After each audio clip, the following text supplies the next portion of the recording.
बिस्मिल्लाहिर्रहमानिर्रहीम। आज हमारा टॉपिक है factors affecting the rate of reaction, यानी रिएक्शन की रफ्तार को कौन से आमिल इफ़ेक्ट कर रहे हैं। हमारे जिस्म के अंदर जो मेटाबॉलिक रिएक्शन होते हैं उनको जो फैक्टर्स इफेक्ट करते हैं वो एक एंजाइम है और टेम्परेचर है। लेकिन जो केमिस्ट्री के अंदर जो हमने एसएन मैकेनिज्म के रिएक्शन पढ़े हैं उनमें जो फैक्टर्स हैं वो और हैं। एक तो नेचर ऑफ सबस्ट्रेट है, दूसरा न्यूक्लियोफाइल नेचर ऑफ न्यूक्लियोफाइल है, इफेक्ट ऑफ सॉल्वेंट है और लीविंग ग्रुप है। वैसे ये चीज़ें मैं आपको पहले बता चुका हूँ कि मतलब नेचर ऑफ स्टेट कैसी होगी कि वो SN1 को फॉलो करेगी और SN2 को फॉलो करेगी। कौन सा सॉल्वेंट SN1 को फॉलो करेगा, कौन SN2 को फॉलो करेगा, कौन सा न्यूक्लियोफाइल SN1 को फॉलो करेगा और कौन SN2 को फॉलो करेगा। तो ये चीज़ें मैं वैसे पहले बता चुका हूँ। अगर नेचर ऑफ सबस्ट्रेट की बात करें तो मैंने बताया था कि सबस्ट्रेट जो होते हैं वो टर्शरी जो अल्काइल हैलाइड हैं वो SN1 को ज़्यादा फॉलो करते हैं, जो प्राइमरी अल्काइल हैलाइड हैं वो SN2 को फॉलो करते हैं। ये मैंने सबस्ट्रेट पहले बता दिया था, ठीक है। उसके बाद इफेक्ट ऑफ सॉल्वेंट का मैंने इधर बताया था कि मैंने कहा था कि जो सॉल्वेंट होता है, जो सॉल्वेंट पोलर और प्रोटेक होगा वो SN1 को फॉलो करेगा, जो सॉल्वेंट अपना पोलर और ए प्रोटेक होगा वो SN2 को फॉलो करेगा। उसके बाद है न्यूक्लियोफाइल। तो न्यूक्लियोफाइल का भी मैंने बताया था, जो वीक न्यूक्लियोफाइल है वो SN1 को फॉलो करेगा, ठीक है, ये SN1 को फॉलो करेगा, और जो स्ट्रांग न्यूक्लियोफाइल है वो SN2 को फॉलो करेगा। उसके बाद लीविंग ग्रुप का भी मैंने बताया था, मैंने कहा था जो गुड लीविंग ग्रुप होगा वो गुड लीविंग ग्रुप SN1 को फॉलो करेगा और जो बैड लीविंग ग्रुप होगा वो SN2 को फॉलो करेगा। ये सारे के सारे फैक्टर्स मैं आपको बता चुका हूँ, लेकिन यहाँ हम ज़्यादा तफसील से पढ़ते हैं। वो कहते हैं स्ट्रक्चर ऑफ सबस्ट्रेट जो है ये मेजर फैक्टर है, ठीक है। सबस्ट्रेट के अंदर हम ज़्यादातर अल्काइल हैलाइड को एज अ सबस्ट्रेट लेते हैं, ठीक है। वो मैंने आपको बताया था कि अल्काइल हैलाइड को सबस्ट्रेट क्यों लेते हैं, क्योंकि इसके अंदर जो हैलोजन है वो गुड लीविंग ग्रुप है, ठीक है। तो अब हम देखते हैं कि सबस्ट्रेट SN1 रिएक्शन और SN2 रिएक्शन पर किस तरह इन्हिसार करती है। तो आपने SN1 रिएक्शन पढ़ा था कि उसके अंदर जो रेट डिटर्मिनिंग स्टेप था उसके अंदर जो इंटरमीडिएट बनता था वो बनता था कार्बोकेटाइन एक इंटरमीडिएट बनता था। SN1 रिएक्शन के अंदर कार्बोकेटाइन जो है ये इंटरमीडिएट बनता था। तो जितना तेज़ी से कार्बोकेटाइन इंटरमीडिएट बनेगा तो उतना तेज़ी से रिएक्शन होगा, साफ ज़ाहिर है। तो जितना तेज़ी से कार्बोकेटाइन बनेगा उतना तेज़ी से रिएक्शन होगा। तो वो कहते हैं कि कार्बोकेटाइन की फॉर्मेशन जितनी तेज़ी से होगी, ठीक है, उतना रेट ऑफ रिएक्शन ज़्यादा होगा। लेकिन कार्बोकेटाइन फॉर्मेशन जो है वो स्टेबिलिटी के डायरेक्टली प्रोपोर्शनल है, यानी जितनी कार्बोकेटाइन की स्टेबिलिटी ज़्यादा होगी उतना वो तेज़ी से बनेगा, ठीक है। तो अब हम देखते हैं कि हमारे पास तीन किस्म के कार्बोकेटाइन हैं। ये प्राइमरी कार्बोकेटाइन है, यानी कार्बन डायरेक्टली अटैच है एक कार्बन के साथ, ये प्राइमरी कार्बोकेटाइन, ये सेकेंडरी और ये टर्शरी। तो आप देख सकते हैं कि ये टर्शरी कार्बोकेटाइन जो है ये सबसे ज़्यादा स्टेबल है। क्यों? कार्बोकेटाइन जो है इसके पास इलेक्ट्रॉन की कमी है और ये 3 इलेक्ट्रॉन डोनेटिंग ग्रुप इसे सपोर्ट दे रहे हैं, इसे इलेक्ट्रॉन डोनेट कर रहे हैं, तो ये ज़्यादा स्टेबल है।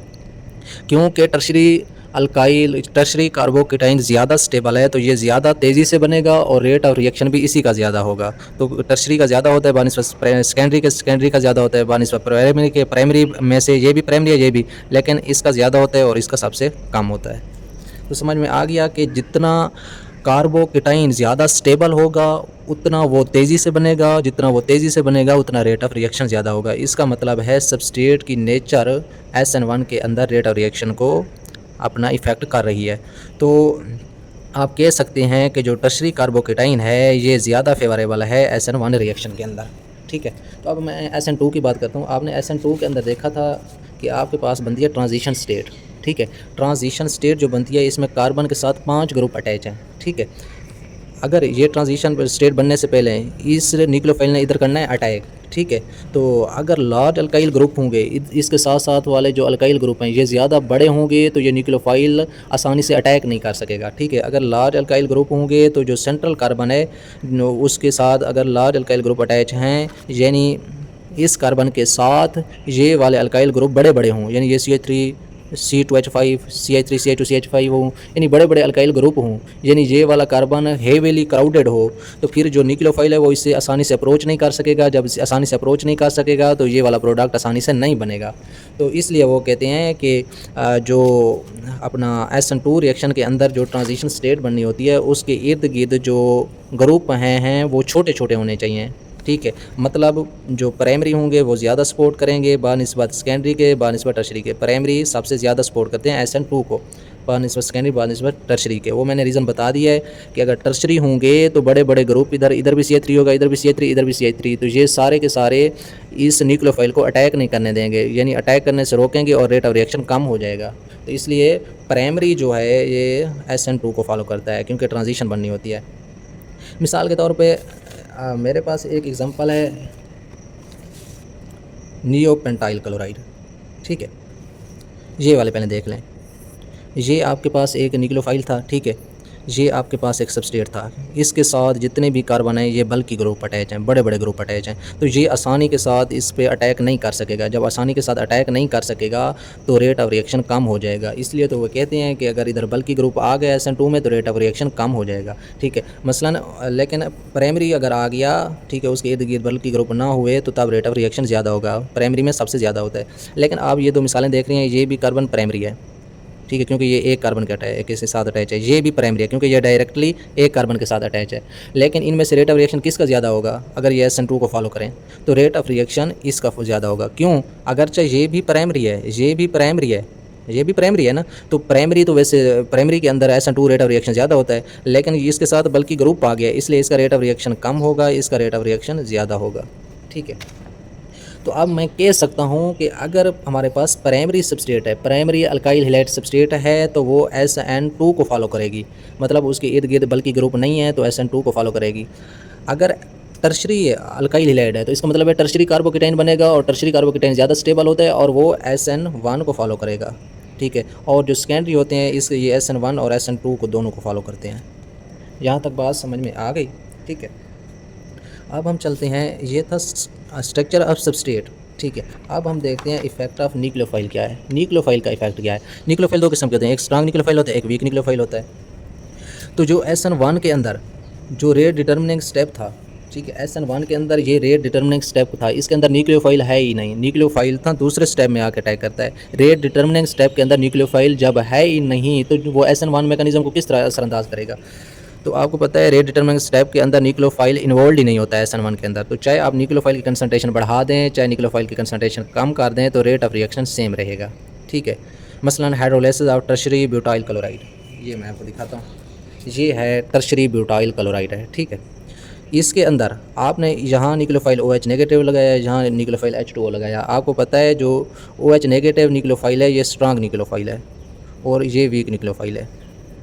लेकिन ये क्योंकि टर्शरी अल्काइल हैलाइड है, टर्शरी अल्काइल हैलाइड किससे फॉलो करता है? SN1 को फॉलो करता है, ये SN2 को फॉलो नहीं करता। अभी पढ़ के आए हैं नेचर ऑफ सबस्ट्रेट के अंदर जो टर्शरी अल्काइल हैलाइड होते हैं वो SN1 को फॉलो करते हैं। ये जब SN1 को फॉलो करता है तो आपको पता है SN1 जो रिएक्शंस हैं उसके अंदर चाहे न्यूक्लियोफाइल स्ट्रांग हो चाहे वीक हो, SN1 का रेट ऑफ रिएक्शन वो न्यूक्लियोफाइल पे डिपेंड ही नहीं करता। तो इसका मतलब है इसका रेट भी सेम होगा, इसका रेट भी सेम होगा, चाहे न्यूक्लियोफाइल स्ट्रांग हो या वीक हो, रेट ऑफ रिएक्शन SN1 का न्यूक्लियोफाइल पे डिपेंड ही नहीं करता, ठीक है। अब ये बात समझ में आ गई। अब हम SN2 के अंदर देखते हैं, क्या SN2 के अंदर भी ऐसा होता है? नहीं, SN2 के अंदर ऐसा नहीं होता। SN2 के अंदर जब रेट ऑफ रिएक्शन हम देखते हैं तो वो सबस्ट्रेट पे भी डिपेंड कर रहा है और न्यूक्लियोफाइल पे भी अपना डिपेंड कर रहा है। तो इसका मतलब है रेट ऑफ रिएक्शन जो है डायरेक्टली प्रोपोर्शनल है न्यूक्लियोफाइल ऑफ सबस्ट्रेट कंसंट्रेशन, ठीक है। एक आपने कंसेप्ट याद रखना है, जो रिएक्टिविटी ऑफ न्यूक्लियोफाइल है ये डायरेक्टली प्रोपोर्शनल है न्यूक्लियोफिलिसिटी, और न्यूक्लियोफिलिसिटी डायरेक्टली प्रोपोर्शनल है बेसिसिटी, लेकिन बेसिसिटी जो है ये इन्वर्सली प्रोपोर्शनल है लिविंग ग्रुप के। ये आपने ताल्लुक याद रखना है, ये ताल्लुक बहुत अहम है, ठीक है। इससे रिलेशन को आपने याद रखना है। जितनी rate of reactivity of nucleophile ज़्यादा होगी उतना न्यूक्लियोफिलिसिटी ज़्यादा होगी, जितनी न्यूक्लियोफिलिसिटी ज़्यादा होगी उतनी बेसिसिटी जितनी ज़्यादा होगी, जितनी बेसिसिटी ज़्यादा होगी उतना लिविंग ग्रुप कम होगा। तो अब हम देखते हैं कि न्यूक्लियोफिलिसिटी है क्या। जितनी न्यूक्लियोफिलिसिटी ज़्यादा होगी, जितने न्यूक्लियोफिलिसिटी ज़्यादा होगी उतना रेट ऑफ रिएक्शन ज़्यादा होगा, ठीक है। तो अब न्यूक्लियोफिलिसिटी देखते हैं। न्यूक्लियोफिलिसिटी एबिलिटी है, कौन सी एबिलिटी है? हाउ रेडली न्यूक्लियोफाइल अटैक, जितनी आसानी के साथ न्यूक्लियोफाइल अटैक करेगा उतनी उसकी न्यूक्लियोफिलिसिटी ज़्यादा होगी। मसलन ये हमारे पास एक रिएक्शन है, इसके अंदर NH3 जो है ये स्ट्रांग न्यूक्लियोफाइल है, ये तेज़ी के साथ इधर अटैक करता है और Br को भगा देता है, ठीक है, Br की जगह लग जाता है। ये जितना तेज़ी से के साथ इधर लगा उतनी इसकी न्यूक्लियोफिलिसिटी ज़्यादा है। तो हम देखते हैं कि न्यूक्लियोफिलिसिटी को कौन कौन से फैक्टर्स इफेक्ट करते हैं। ये 5 फैक्टर्स इफेक्ट करते हैं, ये आपने रट्टे लगा लेने हैं अच्छी तरह से। न्यूक्लियोफिलिसिटी नेगेटिव चार्ज के डायरेक्ट होती है, न्यूक्लियोफिलिसिटी बेसिसिटी के डायरेक्ट होती है, न्यूक्लियोफिलिसिटी साइज़ के डायरेक्ट होती है, न्यूक्लियोफिलिसिटी लोन पेयर और स्टीरिक हिंड्रेंस के इनवर्स होती है, ठीक है। ये बातें आपने अच्छी तरह ज़हन नशीन कर लेनी है। हमें देखते हैं न्यूक्लियोफिलिसिटी नेगेटिव चार्ज के कैसे डायरेक्ट है। अगर N3 नेगेटिव है, N2 negative, N1 negative, N पे कोई चार्ज नहीं है, तो यहाँ चार्ज ज़्यादा है तो इसकी न्यूक्लियोफिलिसिटी ज़्यादा होगी, इसकी मज़ीद कम, इसकी मज़ीद कम होगी, ठीक है, क्योंकि जितना चार्ज ज़्यादा उतनी न्यूक्लियोफिलिसिटी ज़्यादा। अब अगर इस जोड़े को देखें तो यहाँ OH नेगेटिव, यहाँ OH पे चार्ज नहीं है तो इसकी न्यूक्लियोफिलिसिटी ज़्यादा होगी क्योंकि यहाँ नेगेटिव चार्ज है। इस जोड़े को देखें RO और इधर आर ओ पे चार्ज नहीं है, तो इधर नेगेटिव चार्ज आ गया, तो इसकी न्यूक्लियोफिलिसिटी ज़्यादा होगी। इस जोड़े में से किसकी ज़्यादा होगी? इसकी ज़्यादा होगी, क्योंकि जहाँ चार्ज आ जाएगा वहाँ न्यूक्लियोफिलिसिटी ज़्यादा होगी, क्योंकि न्यूक्लियोफिलिसिटी चार्ज के डायरेक्ट है। न्यूक्लियोफिलिसिटी बेसिसिटी के भी डायरेक्ट है, ठीक है। अब आप देखेंगे कि इनकी बेसिसिटी किसकी ज़्यादा है। जब आपको पता चल जाएगा किसकी बेसिसिटी ज़्यादा है तो उसकी न्यूक्लियोफिलिसिटी ज़्यादा होगी। तो आप बेसिसिटी पढ़ने के लिए मैं आपको ये दिखाता हूँ कि लीवेस बेस, यानी बेस ने लीवेस ने कंसेप्ट दिया था कि जितना provide lone pair of electron, leaves जो बेस होती है वो लोन पेयर प्रोवाइड करती है, यानी बेस के पास लोन पेयर्स होते हैं, या तो लोन पेयर्स दे देगी या एच पॉजिटिव को अपनी तरफ अट्रैक्ट करेगी। मतलब एच पॉजिटिव को अट्रैक्ट करेगी तो एच पॉजिटिव को अपने लोन पेयर देगी। तो अब हम देखते हैं कि ये हमारे पास 5 बेसेस हैं, तो अब हम देखते हैं कौन सी बेस ज़्यादा स्ट्रांग है। अगर इन दोनों का मुवाजना करें, ठीक है, तो अब हम देखेंगे किसके पास अपना नेगेटिव चार्ज ज़्यादा है, किसके पास लोन पेयर ज़्यादा है। तो इसके पास 2 लोन पेयर हैं, इसके पास भी 2 लोन पेयर हैं, यहाँ नेगेटिव चार्ज है, यहाँ भी नेगेटिव चार्ज है। लेकिन आपको पता है कि ये आर की जगह होता है CH3 जो होता है वो इलेक्ट्रॉन्स डोनेटिंग ग्रुप है। इधर H इसे इलेक्ट्रॉन नहीं दे रहा, H डोनेटिंग ग्रुप नहीं है, लेकिन CH3 डोनेटिंग ग्रुप है। इसका मतलब है ये इलेक्ट्रॉन इसे डोनेट कर रहा है। इसका मतलब है ऑक्सीजन के पास इलेक्ट्रॉन ज़्यादा होंगे बानिस्बत इस ऑक्सीजन के। क्यों? क्योंकि इधर एक मजीद ग्रुप इसे इलेक्ट्रॉन डोनेट कर रहा है। लोन पेयर तो वैसे बराबर है, नेगेटिव चार्ज भी बराबर है, लेकिन इधर इलेक्ट्रॉन डोनेटिंग ग्रुप लग गया तो इसकी अपना लोन पेयर देने की सलाहियत ज़्यादा होगी, इसके पास नेगेटिव चार्ज ज़्यादा है, तो मतलब ये ज़्यादा स्ट्रांग बेस है। तो अब हम देखते हैं इसको, इसके जिस तरह यहाँ अपना 2 लोन पेयर थे, यहाँ भी 2 लोन पेयर हैं, यहाँ नेगेटिव चार्ज है, यहाँ भी नेगेटिव चार्ज है, लेकिन इसका जो नेगेटिव चार्ज है वो कभी इधर आता है तो यहाँ डबल बॉन्ड बना देते हैं और ये डबल बॉन्ड ऊपर चला जाता है एक बॉन्ड, तो यहाँ नेगेटिव चार्ज घूमता रहता है, एक जगह खड़ता नहीं है, यानी नेगेटिव चार्ज डीलोकलाइज होता रहता है। तो इसका मतलब है ये लो हो गया, ये नेगेटिव चार्ज किसी और एटम को नहीं देता बल्कि अपने अंदर डीलोकलाइज करता रहता है, ठीक है। तो अभी तक तो ये वाला ज़्यादा स्ट्रांग है, ठीक है। आप देखते हैं इनमें कोई नेगेटिव चार्ज इनके ऊपर नहीं है, तो मतलब जिनके ऊपर नेगेटिव चार्ज नहीं है तो वो कम बेस होंगी, ठीक है। तो सबसे ज़्यादा बेस स्ट्रांग हुई ये वाली RO, सबसे ज़्यादा स्ट्रांग बेस हुई, ठीक है। फिर उसके बाद इन दोनों में मुकाबला करें तो इनमें से, क्योंकि यहाँ नेगेटिव चार्ज डीलोकलाइज्ड हो रहा है, ये आसानी से किसी को इलेक्ट्रॉन्स नहीं देता बल्कि अपने अंदर घुमाता रहता है। तो उसके बाद ये पहला नंबर इसका, दूसरा नंबर इसका, तीसरा नंबर इसका, ठीक है। ये जिनके ऊपर नेगेटिव चार्ज नहीं है वो तो एंड पे आएंगे, क्योंकि इनके पास लोन पेयर हैं, लोन पेयर ये देंगे, लेकिन इनके पास नेगेटिव चार्ज तो नहीं है ना, ठीक है। इनके पास तो लोन पेयर भी थे, नेगेटिव चार्ज भी था। अब इनमें से देखेंगे, इनमें से R की जगह आप CH3 लगा दें, तो CH3 इलेक्ट्रॉन्स डोनेटिंग ग्रुप है, तो इसके पास 2 लोन पेयर थे और एक इलेक्ट्रॉन डोनेटिंग ग्रुप है, तो इसका मतलब है यहाँ इलेक्ट्रॉन्स डेंसिटी ज़्यादा है, तो चौथे नंबर पर ये आ गया, 5वें नंबर पर ये आ गया। तो अब मैं तरतीब दे सकता हूँ कि जो RO है इसकी जो न्यूक्लियोफिलिसिटी है वो ज़्यादा है, उसके बाद दूसरे नंबर पे आ गया OH, तीसरे नंबर पे ये, चौथे नंबर पे ये, 5वें नंबर पे ये। तो ये आप तरतीब आप इस तरह दे सकते हैं, ये न्यूक्लियोफिलिसिटी की तरतीब है, ठीक है। उसके बाद न्यूक्लियोफिलिसिटी जो है ये साइज़ के डायरेक्ट है, ठीक है। साइज़ के डायरेक्ट है, तो साइज़ को आप देखने के लिए पीरियोडिक टेबल में जाना पड़ेगा, ठीक है। आपको पता है जो पीरियोडिक टेबल के ग्रुप्स और पीरियड्स हैं, ठीक है, ग्रुप्स के अंदर जो साइज़ है, यानी ग्रुप ऊपर से नीचे साइज़ हमेशा बढ़ता है, और पीरियड्स के अंदर जब हम बाएं से दाएं जाने जाते हैं, इस सीमा से इधर जाते हैं, तो वो जो साइज़ है वो कम होता है, ठीक है। तो मैं एक ग्रुप ले रहा हूँ, ये वाला मैंने अभी बोला है, इस ग्रुप के अंदर साइज़ ऊपर से नीचे बढ़ता है, ठीक है। क्योंकि साइज़ ऊपर से नीचे बढ़ रहा है तो साइज़ और न्यूक्लियोफिलिसिटी डायरेक्ट हैं, तो इसका मतलब है न्यूक्लियोफिलिसिटी भी नीचे बढ़ रही है, क्योंकि नीचे साइज़ बढ़ रहा है तो नीचे न्यूक्लियोफिलिसिटी भी बढ़ रही होगी। इसका मतलब है जो फ्लोरीन है, ठीक है, इसकी न्यूक्लियोफिलिसिटी कम है, ठीक है, ये इसकी कम है, ये इस तरह बढ़ रही है, इस तरह बढ़ रही है। आयोडीन की सबसे ज़्यादा होगी, क्योंकि आयोडीन सबसे नीचे आ जाता है, इसका सबसे ज़्यादा साइज़ है, तो इसकी न्यूक्लियोफिलिसिटी सबसे ज़्यादा होगी, ठीक है। अब हम देखते हैं पीरियड्स के अंदर ये कार्बन है, नाइट्रोजन है, ऑक्सीजन है, फ्लोरीन है। ये इस तरह का एक राव मैंने लिया है, यानी कार्बन का आटा नंबर 4 है, ये आटा नंबर 5, ये 6, ये 7 वाला, ठीक है। उसके बाद ऑक्सीजन का 8 है, नाइट्रोजन का 7 है और फ्लोरीन का 9 है, ठीक है। मैं इस तरह एक राव ली, तो आप देख सकते हैं इस सीमत में जो साइज़ है वो डिक्रीज़ होता है, साइज़ डिक्रीज़ होता है। इसका मतलब है फ्लोरीन का साइज़ सबसे कम होगा। अगर फ्लोरीन का साइज़ कम होगा तो न्यूक्लियोफिलिसिटी साइज़ अपना कम होगी। कार्बन का सबसे साइज़ ज़्यादा है, तो क्योंकि साइज़ इधर कम होता जाता है, कार्बन का साइज़ ज़्यादा है तो इसकी न्यूक्लियोफिलिसिटी ज़्यादा होगी। तो अब ये कार्बन की न्यूक्लियोफिलिसिटी ज़्यादा है, इसकी नाइट्रोजन की कम है, ऑक्सीजन की मज़ीद कम है और फ्लोरीन की सबसे कम है, ठीक है। और सब पे नेगेटिव चार्ज है, एक जैसा है। अब जो है न्यूक्लियोफिलिसिटी जो है वो लोन पेयर के, जो न्यूक्लियोफिलिसिटी है वो लोन पेयर के इनवर्स होती है, ठीक है। मसलन जिसके पास जितने लोन पेयर ज़्यादा होंगे वो उतने लोन पेयर नहीं देगा, बल्कि वो उतना कंजूस होगा। ठीक है। अमीर हमेशा कंजूस होता है। ठीक है। देखो इधर आपके पास जो कार्बन था इसके पास लोन पेयर नहीं थे, नाइट्रोजन के पास एक लोन पेयर है, ऑक्सीजन के पास 2 लोन पेयर हैं, फ्लोरीन के पास 3 लोन पेयर हैं। ठीक है। अगरचे इसके पास 3 लोन पेयर थे लेकिन फिर भी इसकी न्यूक्लियोफिलिसिटी सबसे कम है, क्योंकि अमीर हमेशा कंजूस होता है। जितने लोन पेयर बढ़ते जा रहे हैं न्यूक्लियोफिलिसिटी कम होती जा रही है। और न्यूक्लियोफिलिसिटी स्टीरिक हिंड्रेंस के भी इन्वर्स होती है। जितनी स्टीरिक हिंड्रेंस ज़्यादा उतनी न्यूक्लियोफिलिसिटी अपना कम। मसलन ये आपके पास 2 ग्रुप थे। ठीक है। इधर भी ऑक्सीजन पे 2 लोन पेयर हैं, इधर भी 2 हैं, नेगेटिव चार्ज भी बराबर है। लेकिन इधर जो है बल्कि ग्रुप है, इधर ग्रुप नहीं है, क्योंकि बल्कि ग्रुप जो है स्टीरिक हिंड्रेंस प्रोवाइड करता है और न्यूक्लियोफिलिसिटी को कम कर देता है। इसका मतलब है इसकी न्यूक्लियोफिलिसिटी ज़्यादा है और इसकी कम है। यहाँ भी वही हाल है, यहाँ सिर्फ एच है, जहाँ बल्कि ग्रुप है स्टीरिक हिंड्रेंस है तो इसकी न्यूक्लियोफिलिसिटी कम हो जाएगी। ठीक है। अब न्यूक्लियोफिलिसिटी अगर आप देखें पीरियाडिक टेबल के अंदर, ठीक है, तो पीरियाडिक टेबल के अंदर थोड़ा सा मिक्स करने वाली है। ठीक है। आपने ग्रुप्स के अंदर देखा, आपने पीरियड्स के अंदर देखा। ठीक है। अब मैं न्यूक्लियोफिलिसिटी का बेसिसिटी के रिलेशन बना रहा हूँ। ठीक है। जो बेसिसिटी है ये हमेशा ग्रुप्स के अंदर कम होती है, ऊपर से नीचे बेसिसिटी कम होती है, और पीरियड्स के अंदर बेसिसिटी भी कम होती है। बेसिसिटी ग्रुप्स के अंदर ऊपर से नीचे भी कम होती है, पीरियड्स के अंदर लेफ़्ट से राइट भी कम होती है।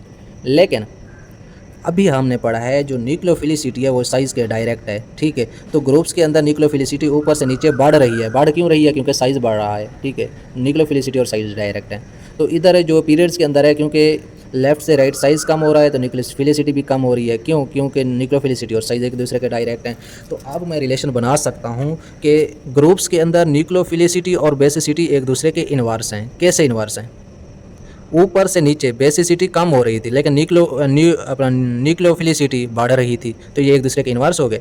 लेकिन इधर बेसिसिटी भी कम हो रही है लेफ़्ट से राइट और न्यूक्लियोफिलिसिटी भी कम हो रही है, तो इसका मतलब है यहाँ न्यूक्लियोफिलिसिटी और बेसिसिटी एक दूसरे के डायरेक्ट हुए। ठीक है।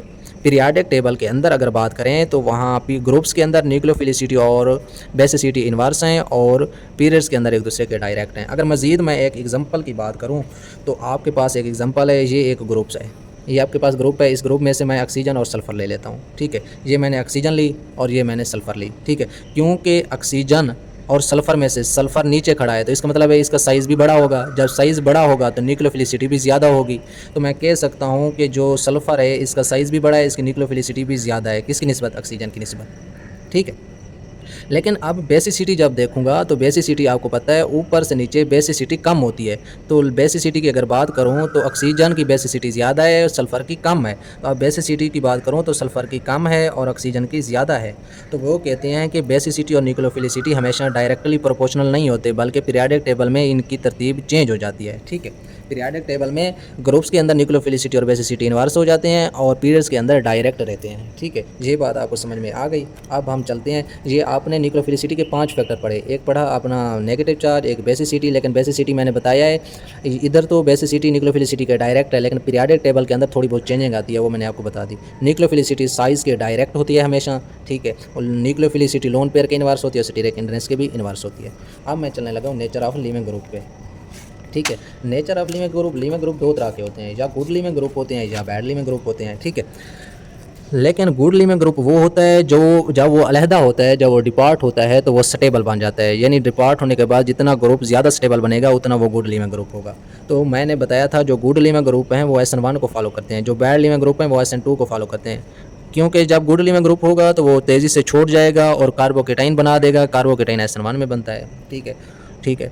अब हम देखते हैं कि गुड लिविंग ग्रुप कौन से हैं। तो वो कहते हैं गुड लिविंग ग्रुप जो है ये बेसिसिटी के इन्वर्स है। ये रिलेशन आपने याद कर लेना है, लिविंग ग्रुप बेसिसिटी के इन्वर्स है।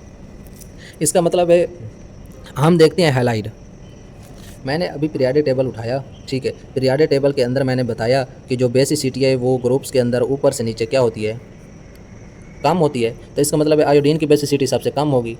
अगर आयोडीन की बेसिसिटी सबसे कम है तो बेसिसिटी और लिविंग ग्रुप एक दूसरे के इन्वर्स हैं। अगर इसकी बेसिसिटी कम है तो इसकी लिविंग ग्रुप गुड होगा। आयोडीन गुड लिविंग ग्रुप है और क्लोरीन बैड लिविंग ग्रुप है। ठीक है। अब मैंने 2 वीक बेसिस ली, एक RSO3 नेगेटिव, एक RSO4 नेगेटिव। इसे अल्काइन सल्फोनेट बोलते हैं, इसे अल्काइल सल्फेट आइन बोलते हैं। ये क्योंकि वीक बेसिस हैं, जब बेसिस वीक हैं तो लिविंग ग्रुप गुड होंगे, क्योंकि ये लिविंग ग्रुप और बेस का इन्वर्स रिलेशन है। ठीक है। जब वो कहते हैं जब लीविंग ग्रुप अलहदा होता है तो अपने साथ लोन पेयर भी ले जाता है। तो जितना वो आसानी के साथ अपने अंदर लीविंग ग्रुप अपने अंदर आसानी के साथ लोन पेयर को अकोमोडेट कर जाएगा, उतना वो अच्छा गुड लीविंग ग्रुप होगा। मसलन आपने देखा था कि जब भी कोई लीविंग ग्रुप लीव करता है तो वो अपने साथ कोई ना कोई लोन पेयर ले जाता है, ठीक है। ये लीविंग ग्रुप ने लीव किया था तो ये अपने साथ नेगेटिव चार्ज ले गया या लोन पेयर ले गया, तो वो जितना अच्छे तरीके से लोन पेयर को अपने अंदर एकोमोडेट कर पाएगा उतना अच्छा गुड लीविंग ग्रुप होगा। मसलन यहाँ ओ नेगेटिव है, यहाँ भी ओ नेगेटिव है, लेकिन यहाँ ओ नेगेटिव का जो चार्ज है ये डीलोकलाइज करता है, कभी इधर आ जाता है, ठीक है, और ये वाला आगे मूव कर जाता है, ठीक है, लेकिन कभी ये दोबारा ऊपर चला जाता है। तो इसका जो है नेगेटिव चार्ज वो डीलोकलाइज नहीं कर सकता। इसका मतलब है इसका जो नेगेटिव चार्ज है वो ज़्यादा अकोमोडेट है, ज़्यादा स्टेबलाइज है। तो इसका मतलब है ये गुड लीविंग ग्रुप हुआ और ये बैड लीविंग ग्रुप हुआ। तो हम क्या बैड लीविंग ग्रुप को गुड लीविंग ग्रुप बना सकते हैं? हाँ, पुअर लीविंग ग्रुप को आप गुड लीविंग ग्रुप बना सकते हैं। किस अमल के ज़रिए? प्रोटोनेशन के ज़रिए। मसलन आपके पास दो ग्रुप थे, एक OH नेगेटिव था, एक H2O था, ठीक है। आपके पास जो H2O है ये गुड लीविंग ग्रुप है, OH negative bad leaving group है। तो आपने पुअर लीविंग ग्रुप के साथ प्रोटोनेशन कराई और उसे गुड लीविंग ग्रुप बना दिया, ठीक है। अब मैं दिखाता हूँ कि गुड लीविंग ग्रुप का फ़ायदा क्या है, ठीक है। तो ये आपने देखा कि ये वाला ये OH नेगेटिव और H2O है, ठीक है। यहाँ H2O जो है गुड लीविंग ग्रुप है, OH negative bad leaving group है, ठीक है। तो ये मिसाल इतनी ज़्यादा अच्छी नहीं लगती, बस इसे इधर ही क्लोज़ करते हैं। अब हम आगे चलते हैं, ठीक है। इफ़ेक्ट ऑफ सॉल्वेंट देखते हैं। इफ़ेक्ट ऑफ सॉल्वेंट, वो कहते हैं कि जो पोलर और प्रोटेक सॉल्वेंट हैं वो SN1 को फॉलो करते हैं, जो पोलर और ए प्रोटेक हैं वो SN2 को फॉलो करते हैं। वो मैं आपको रीज़न बता चुका हूँ। जो सॉल्वेंट अपना रेट डिटरमिनिंग स्टेप के अंदर जो सॉल्वेंट होता है वो आयंस अगर बना रहा है तो वो आयंस एज अ न्यूक्लियोफाइल काम करेंगे और ज़्यादा इफेक्ट करेगा। जितना पोलैरिटी ऑफ सॉल्वेंट ज़्यादा होगी, ठीक है, जो पोलैरिटी ऑफ सॉल्वेंट है ना वो दरअसल डाई इलेक्ट्रिक कांस्टेंट पे डिपेंड करती है, ठीक है। जितना किसी सॉल्वेंट का डाई इलेक्ट्रिक कांस्टेंट ज़्यादा होगा उतनी उस सॉल्वेंट की पोलैरिटी ज़्यादा होगी, और जितनी पोलैरिटी ज़्यादा होगी तो उसके पास उतनी ज़्यादा एबिलिटी होगी टू स्टेबलाइज द चार्ज। जितना वो ज़्यादा स्टेबलाइज द चार्ज कर सकेगा, जितने चार्ज को स्टेबलाइज कर सकेगा उतना कार्बोकेटाइन ज़्यादा स्टेबल बनेगा, उतना रेट ऑफ रिएक्शन ज़्यादा होगा, ठीक है। तो अब SN1 के अंदर, ठीक है, रेट डिटरमिनिंग स्टेप के अंदर कार्बोकेटाइन बनता है, ठीक है। आपको पता है कार्बोकेटाइन जो बनता है, जितना सॉल्वेंट की पोलैरिटी ज़्यादा हो, यानी जितना उसका डी इलेक्ट्रिक कांस्टेंट ज़्यादा हुआ उतना वो अच्छा स्टेबलाइज चार्ज बना सकेगा, उतना वो अच्छा कार्बोकेटाइन बना सकेगा। जितना अच्छा कार्बोकेटाइन बनेगा उतना रेट ऑफ रिएक्शन ज़्यादा होगा। इसका मतलब है रेट ऑफ रिएक्शन जो SN1 का है वो ऑक्सीडेट किया जा सकता है बिपोलर सॉल्वेंट की पोलैरिटी बढ़ाते जाएं, रेट ऑफ रिएक्शन SN1 का बढ़ता जाएगा। कैसे? मतलब मैं हाइड्रोलाइसिस और टर्शियरी ब्यूटाइल ब्रोमाइड की मिसाल देता हूँ, ठीक है। ये मेरे पास है टर्शियरी ब्यूटाइल ब्रोमाइड, ठीक है, क्लोराइड। इसकी मैंने हाइड्रोलाइसिस कराई, ठीक है। तो यहाँ बनेगा CH3 CH3 CH3 और OH आ जाएगा। इधर भी इस तरह बनेगा CH3 CH3 CH3 एंड इधर OH आ गया, हाइड्रोलाइसिस हो जाएगी। लेकिन यहाँ हाइड्रोलाइसिस कराने वाला वाटर है, यहाँ हाइड्रोलाइसिस कराने वाला एथनॉल है। आपको पता है जो वाटर है इसकी पोलैरिटी ज़्यादा है C2H5OH की निस्बत, इस वाटर की पोलैरिटी ज़्यादा है। जब वाटर की पोलैरिटी ज़्यादा है तो आपको पता है ये रिएक्शन फास्ट होगा और ये स्लो होगा SN1 के अंदर, क्योंकि ये टर्शियरी है तो ये SN1 को फॉलो करेगा। तो H2O क्योंकि ज़्यादा पोलर सॉल्वेंट है और ये कम पोलर सॉल्वेंट है तो ये वाला रिएक्शन ज़्यादा तेज़ होगा, ये वाला कम होगा, ठीक है। बाकी SN2 का इफेक्ट आपने देख लेना है, ठीक है, वो आप पे छोड़ रहा हूँ।